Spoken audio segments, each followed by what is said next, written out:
Yan po ang paraan. Huhukayin yung buong area. Huhukayin yung buong area, tatayuan ng mga puting, beam. Pagkatapos niyan, tatabunan yan.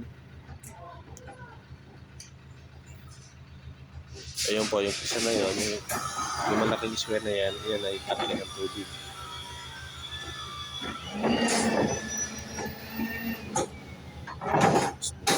Yung beam. Tapos yung nasa gitna na yan, elevator yan.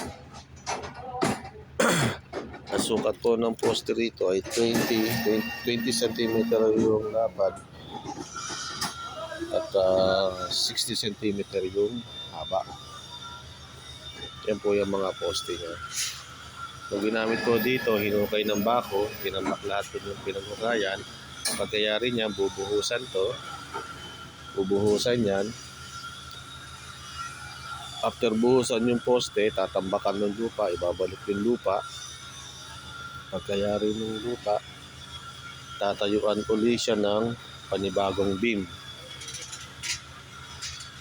Lalagyan ulit siya ng panibagong beam. Susunod po, papakita ko sa inyo kung